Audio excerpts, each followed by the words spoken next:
Kenapa saya kuat 3 jam kalau ngaji? Saya ini pecinta umatnya Rasulullah SAW. Umat itu tidak boleh hanya mendengar kata-kata seorang bahak, nggak boleh. Harus mendengar kaifa qala Tubari wa kaifa qala Al-Baidawi wa kaifa qala Syafi'i wa kaifa qala Imam Syafi'i. Saking hormat saya. Cuma saya nyampaikan pancen rileks guyon karena itu wasiatnya Bapak. Hak kena ngaji guyon. Iku wong bingung kabeh sing ngaji-ngaji.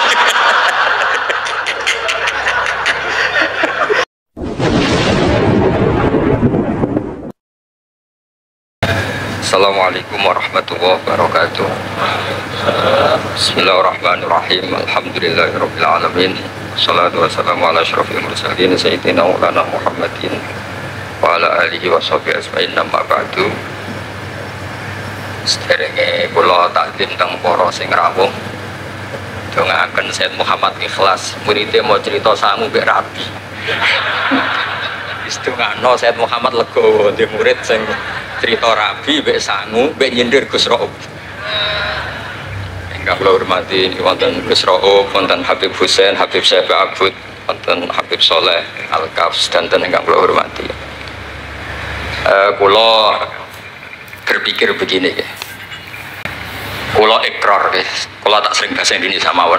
Kula seikrar-ikrarnya yang diceritakan para saksi tadi, murid-murid beliau adalah benar.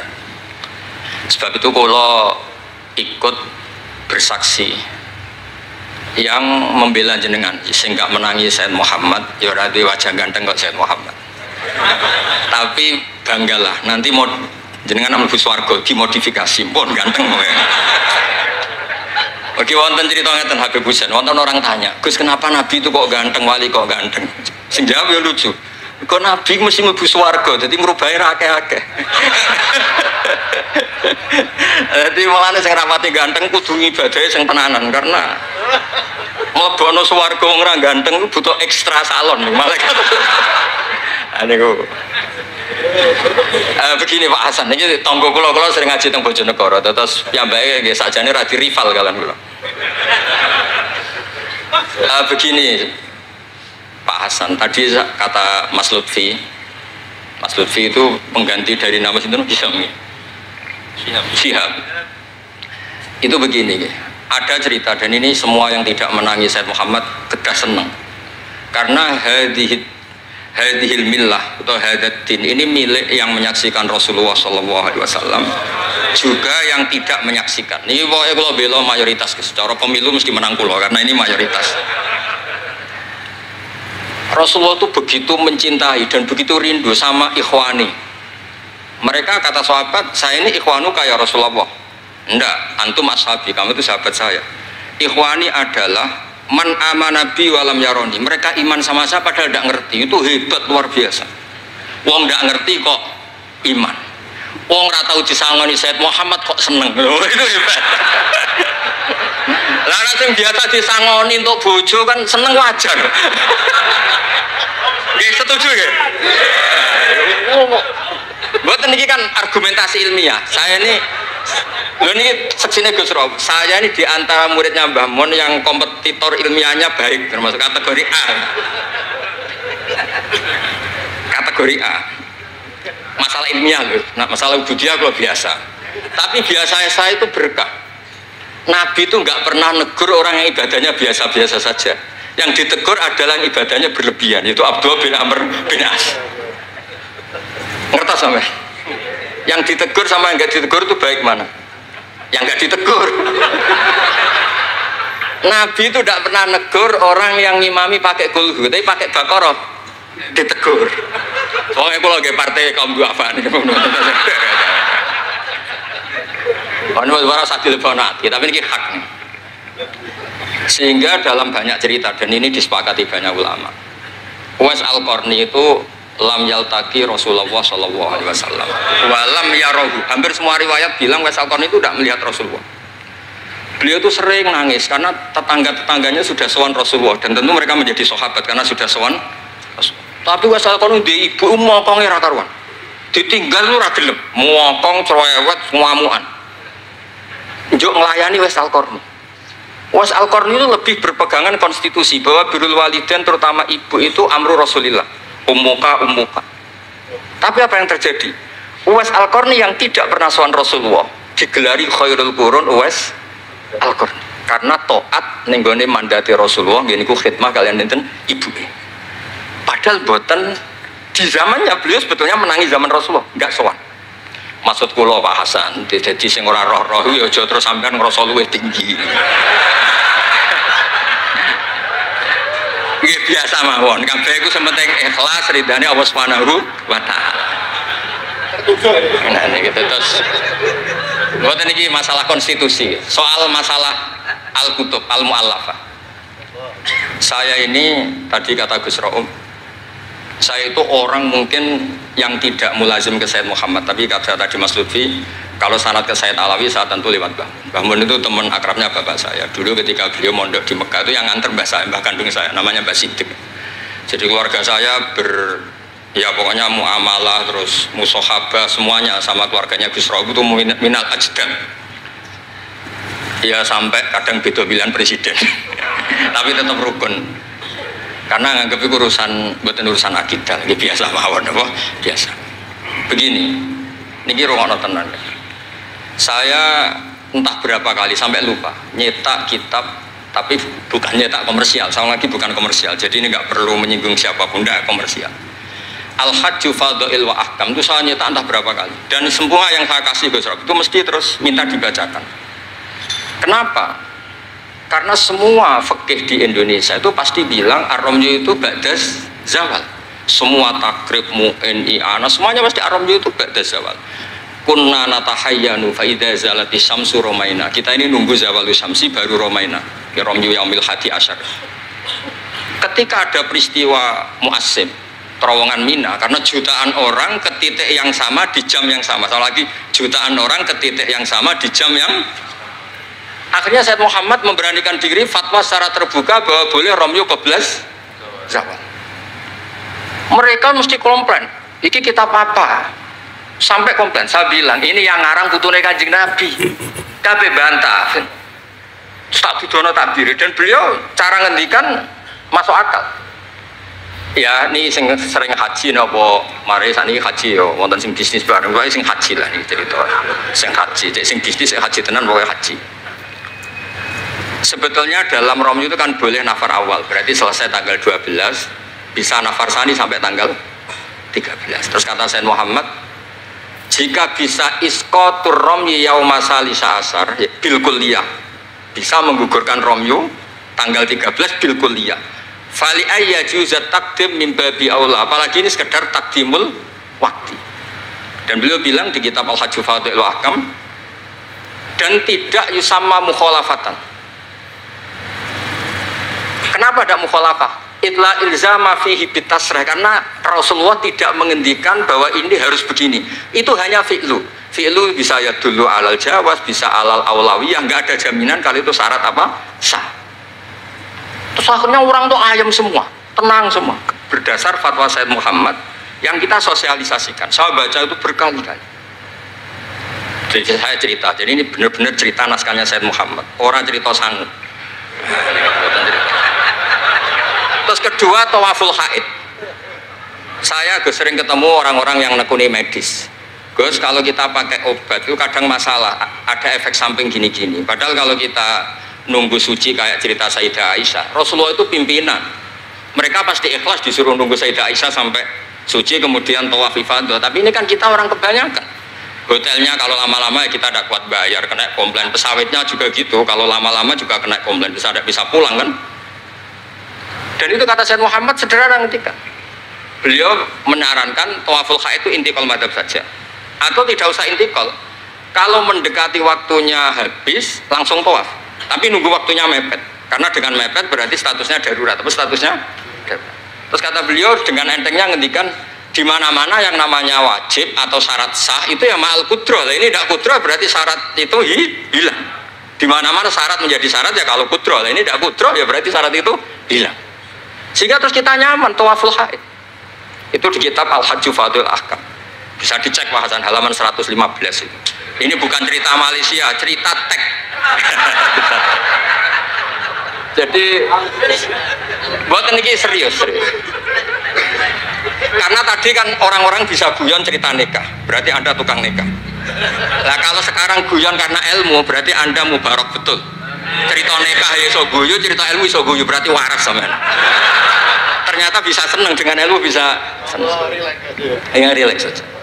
Saya baca kitab beliau yang khataman, ini Gus Rauf saksinya. Saya baca Qawaid Asasiyah itu pasanan khatam tahun 39. Terus poso ini kemarin 45 ini saya juga khatam baca Qawaid Asasiyah. Dulu itu karangan Sayyid Alawi namanya Zubdatul Itqan. Di era Sayyid Muhammad disebut Al-Qawaid Al-Asasiyah fi Ulumil Quran. Saya ngajar di sarang ya kitab itu di pondoknya Gus Sufur. Saya berkali-kali baca kitab itu di Kudus di pondok saya kemarin khatam. Terus kitab beliau yang saya senang sekali diantaranya tentu Mafahim Yajibu Antus Soha. Tadi Mas Lutfi cerita betapa repotnya Sayyid Muhammad ngadepi Wahabi. Tapi di Indonesia saya sering cerita ke mereka, bahkan sebagian yang berfaham itu di kota banyak yang menjadi minna. Saya cerita begini, La ilaha illallah itu kalimatun dakhala bihal kafiru al-islam. Fakaifa bihadil kalimah. Kok terus jadi tukhriju hadil kalimah al-muslimah minal islam ilal kufri. Orang tahlilan, orang nyekel patok, orang-orang NU yang khol itu nyekel patok yang la ilaha illallah, la ilaha illallah. Itu kalimat yang orang kafir puluhan tahun menjadi muslim. Masa dengan kalimat yang sama menjadi kafir? Itu logikanya tidak kena. Berarti kalimat ini punya dua status. Ya mukminah memukminkan, juga mukafirah mengkafirkan. Itu kan lucu gitu. Dan itu mereka terus menerima. Kayaknya bener Gus Pak. Masa kalimat yang 70 orang misalnya kafir dalam waktu 70 tahun itu karena melafatkan satu kalimat itu saja, la ilaha illallah Muhammadur Rasulullah, langsung menjadi apa? Menjadi muslim atau mukmin. Masa dengan kalimat yang sama hanya karena sambil megang patok terus menjadi apa? Kalimat itu kalimat syahadatut tauhid. Makanya saya mohon para muhibbinya Sayyid Muhammad itu harus baca kitabnya. Saya ini bukan niat sombong. Saya baca kitab beliau yang saya takriri sampai khatam itu ya Al-Hajju Fadlul Ahkam. Saya sudah lapah berapa kali saya khatam. Terutama di bab Tuaful Haid sama Amram Yukoblah Zawad. Terus Mafahim Yajibu Antus Soha, Qawaid Asasiyah, Mafhumut Tatawur wa Tajdid. Terus yang kitab-kitab paling modern terakhir karangan beliau itu Sirah Nabawiyah, sarahnya Alfiyatus Sirahnya Zain Al-Iraqi. Terakhir Mu'alafatus Sayyid Muhammad. Dan saya yang sering juga sinau itu Manhajus Salaf fi Fahmin Nusus. Itu juga termasuk kitab yang sering saya pelajari. Sehingga belajar betul Mas Hasan, boten main-main, belajar betul ya. Maksudnya kalau tidak bisa tak cari di kamus. Kalau nggak bisa semua bukan niat sombong. Pakai sarana saya ini kan bapak saya itu hafal Quran, buyut-buyut saya ini mungkin termasuk orang yang nekuni Quran. Jadi saya kalau nggak paham, ya Allah kita ibadah pantas. Tiang butuh Quran ini jenengan terus mau ora paham kita ora pantas Gusti. Nah, ya akhirnya paham itu. Nah, dari sekian cerita yang difahami nufus, nah ini supaya sampean clear ya. Saya mohon semohon-mohonnya. Jika jenengan pilihannya berpakaian seperti ini oke. Yang berpakaian ala Rasulullah atau ala Arab terserah lah istilahnya, nggih monggo. Tapi yang berpakaian ala Jawa gini, saya masih ingat takbir itu di halaman 423 di Manhajus Salaf fi Fahmin Nusus. Itu beliau ngendikan gini. Wa kanat sunnatu Rasulillah sallallahu alaihi wasallam annahu yatamu ma yajiduhu fi ardi wa yalbasu ma yajiduhu wa yarkab ma yajiduhu mimma abahahu wa famanis ta'mala ma yajiduhu fi ardi fawa al-muttabi' li sunnah kama annahu hajjal baita min madinati faman hajjal baita min madinati nafsi fawa al-muttabi' li sunnah wa ilam tarkun hadil madinah tilka. Saman cek itu insya Allah lafadznya itu persis, bukan karena saya pintar atau cerdas, memang saya tekuni. Aku raiso seneng terus masang foto itu tidak bisa, saya tidak jenis seperti itu. Terus seneng ngenang di sangon itu orang iso, saya itu seperti tidak bisa. Tidak bisa, saya tidak jenis itu. Saya itu ya sering dikasih uang Mbah Mun, Gus Rauf saksinya, tapi ya saya ngenang beliau itu ya kitabnya tak pelajari Al-Ulama An-Nujad, tak baca depan santri saya khatam. Saking senengnya saya Mbah Mun ke Sayyid Muhammad sama beliau punya karangan Maslakut Tanassuk bil ittisalat li Sayyid Muhammad, Maslakut Tanassuk al-Makki fil ittisalat bi Sayyid Muhammad al-Maliki. Saya baca khatam. Saya sampai lupa entah berapa kitabnya Sayyid Muhammad, saya baca khatam dan ada takrirannya. Takriran ini penting karena argumentasinya ilmiah. Misalnya begini, kalau orang ke kuburan kemudian agak diluk, dianggap suratus sajidin li makhlukin, suratus sajidin li makhlukin. Maka kata saya Muhammad kadang jawab ya lucu, berarti orang yang koinnya jatuh, koin duit receh. Kalau saya kan mungkin sudah kaya uang kayak itu, koin jatuh tidak tak ambil, kalau sampai itu kan masih diambil. Itu kan mesti fisuroti sajid atau fisuroti roke.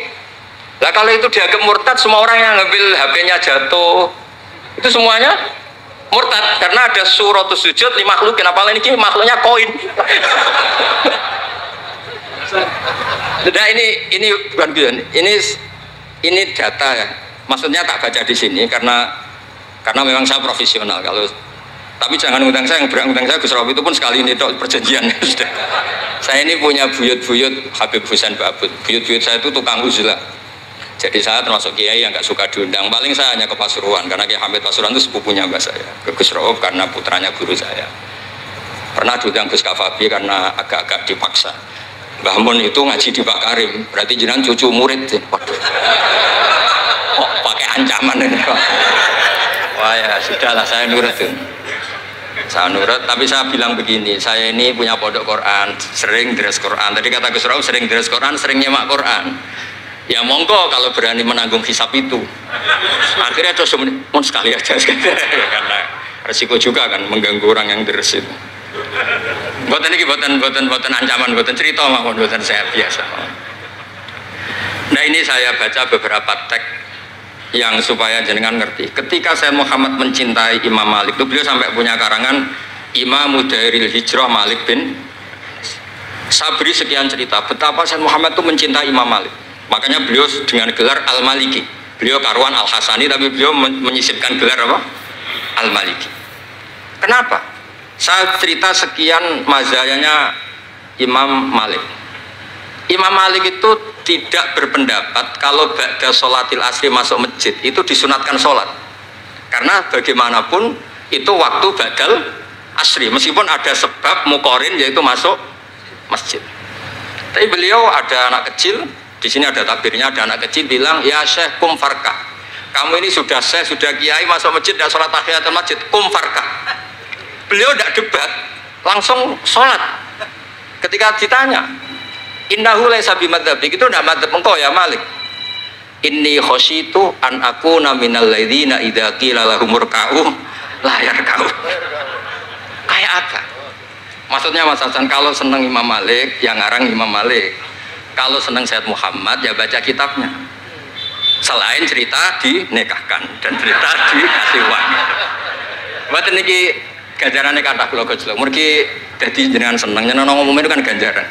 Nah sampean takok, lah ono korbane, kalau tadi ya korban berkali-kali kan saya. Terus ada lagi cerita tentang Imam Malik itu pernah dimintai orang miskin. Saya minta uangnya. Imam Malik jawab, dohirnya itu tidak Islami. Saya tidak punya uang, kapan-kapan saja ke saya. Terus kata orang di dekat Imam Malik, lima adalah takulu kama yakulun nas rozaqallah. Kenapa engkau tidak seperti umumnya orang rozaqallah? Enggak jadi. Kata Imam Malik, asyaddu kalimatin ala sa'il. Kalimat terberat bagi sa'il adalah kalimat yang nyimpan roda sa'il. Walau dimna jumlatin, meskipun itu fidinim jumlatin. Terus fa'ana ujillu ismawahi ta'ala an azkurahu liman yakrohu sama'ahu walau dimna jumlatin. Saya ini ingin menyelamatkan nama Allah. Peminta itu paling nggak suka kalau ada kata-kata yang arahnya pokoknya nggak ngasih. Saya ulang lagi, peminta itu paling nggak suka kalau ada kata-kata yang arahnya itu tidak ngasih. Karena peminta ini sudah mangkel, saya menyelamatkan tidak nyebut Allah, nanti Allah jadi korban. Rozakok Allah, itu Allah kapan? Nyatanya sampai sekarang tidak ngasih rezeki, kan Allah bisa jadi korban kan? Maka beliau gak mau nyebut Allah. Fa'ana ujillu ismawah, saya menghormati nama Allah, jangan sampai saya sebut di depan orang yang sedang gak suka. Tadi karena ada jawaban yang yufidu raddah. Kenapa yufidu raddah? Yaitu pokoknya tidak ngasih. Kayak apa orang-orang?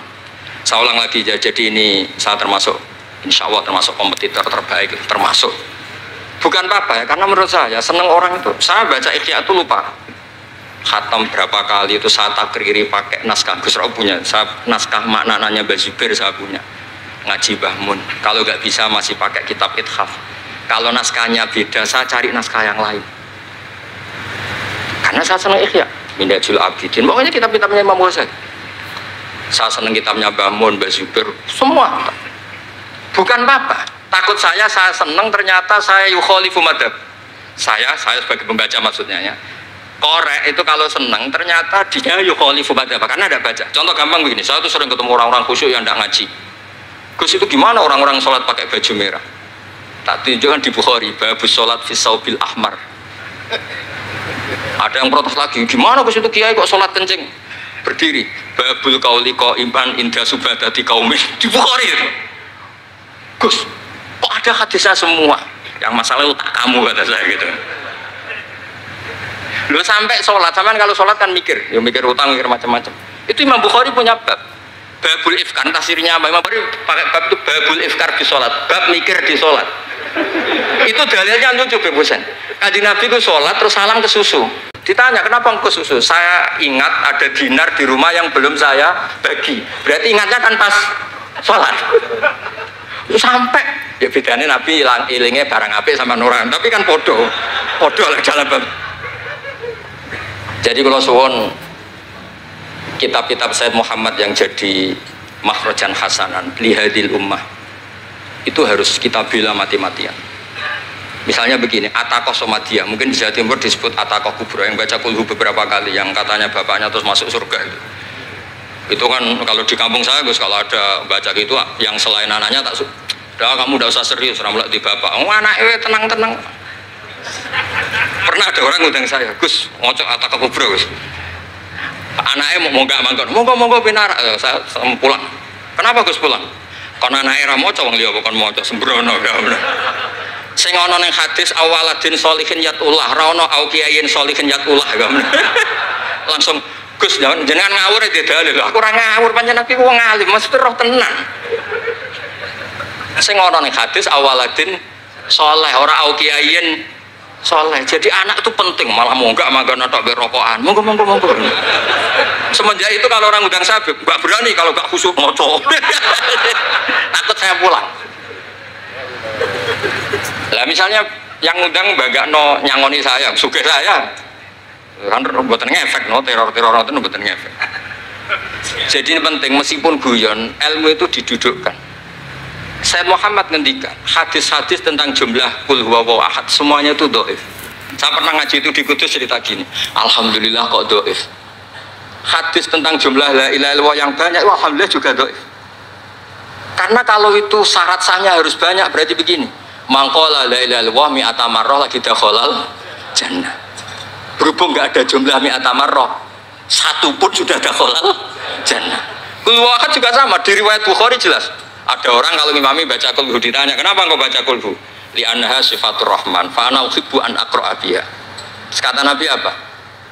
Jibril datang, akhbir ya Muhammad, anna wa yuhibbu bi hubbihi kul huwallahu ahad. Dan semua riwayat kadang hanya bilang hubbuka iyyaha adkhalakal jannah. Dan enggak ada riwayat hubbuka iyyaha wa qira'atuka alfa marra wa alfa marra lagi dakhalal. Kalau ada riwayat itu, innalillahi wa inna ilaihi raji'un. Kita punya masalah besar karena kita enggak kuat baca lama-lama itu udah kuat. Artinya gini, kita harus menjadikan kitabnya Sayyid Muhammad ketika menvonis hadis-hadis yang jumlahnya besar tadi. La ilaha illallah jumlah. Soal kamu lakukan tetap baik, kita sepakat itu baik. Tapi jangan jadi aturan hukum. Saya ulang lagi, baca banyak tentu tetap baik, tapi jangan menjadi aturan. Kalau jadi aturan hukum berarti gini, dakhalal kafiru fil Islam in qara'a la ilaha illallah alfa marrah mi'ata marrah. Itu yang mengislamkan di masjid capek itu. Karena nunggu alfa marrah. Jadi saya mohon, karena agama ini yuridu wa bikumul yusra, agama ini Allah inginnya itu mudah. Bu istu bil hanifiyatis samha, semuanya itu mudah. Tapi jangan tahawun. Jadi kalau suwon tadi alhamdulillah sudah diduga saya 20 menit karena memang saya ini tidak bisa pidato. Saya kalau ngaji di rumah ini Gus Rob saksinya. Saya ngaji biasa 4 jam, 3 jam biasa ngaji. Ngaji ada kitabnya saya baca Jalalain, pikirnya ada Sofi, ada Futuhat Ilahiyah, kadang ada Tobari, itu kuat. Kenapa saya kuat 3 jam kalau ngaji? saya ini pecinta umatnya Rasulullah Sallallahu Alaihi Wasallam. Umat itu tidak boleh hanya mendengar kata-kata seorang bahak, nggak boleh. Harus mendengar kaifa qala Tubari, wa kaifa qala Al-Baidawi, wa kaifa qala Syafi'i Syafi'i, wa kaifa qala Imam Syafi'i. Saking hormat saya. Cuma saya nyampaikan pancen rileks guyon, karena itu wasiatnya Bapak. Hak kena ngaji guyon. Iku wong bingung kabeh sing ngaji-ngaji. Jadi, ya ngoten mawon. Assalamualaikum warahmatullahi wabarakatuh.